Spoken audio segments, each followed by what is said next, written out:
प्रियदर्शन पट्टनायक और विकु पट्टनायक ना एतला दिखाई कारण सी गोटे 10 तारीख दिन काली सब सोशल मीडिया रे सेटू खंडे पत्थर चोरी होती गोटे अभियोग करी आमर उपसभापति प्रणब प्रकाश ना गोटे एतला काम है संस्था एतला दवा चीफ पॉपुलारिटी गेन करवा ये जो एतला से जगन्नाथ हूँ आराध्य देवता सब हिंदू एवं ये हिंदू मान भितर गोटे भावावेग सृष्टि एवं ये भावावेग ये जो एतला पर हिंदू मानकर भावावेग को आघात कराई जीतू पट्टनायक द्वारा आज आम जाजपुर थाना एतला देलु सिविल सोसाइटी गभीर उद्वेग प्रकाश कर यार अनुसंधान आम जाजपुर पुलिस की निवेदन कर जी मोहंती एडवोकेट जाजपुर तो 10 तारीख दिन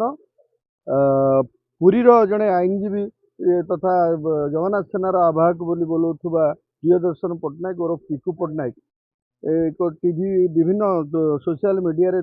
देखा मिलूँ जे से निर्दिष्ट भाव अभियोग करुँच जगन्नाथ मंदिर प्रकल्प रे व्यवहृत किसी खंडा लाइट आ कि स्टोन जाजपुर रे व्यवहृत होती गोटे गृह निर्माण रे एभली घटना से आरोप करने पूर्व तार सत्यासत्य जांच कर आवश्यकता थिला खंडालाइट पत्थर ये व्यवहृत होती गोटे एते गोटे चरम जो अभियोग आनी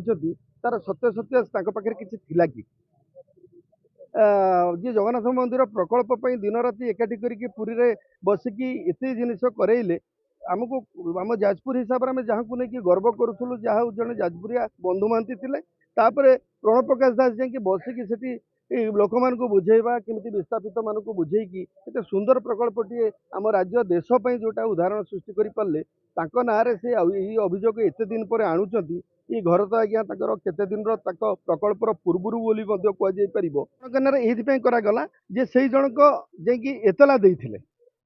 एलिना दास एतला एपर्यंत देना एलिना दास जो एतला देवे ना भी सिविल सोसाइटी अभियोग कर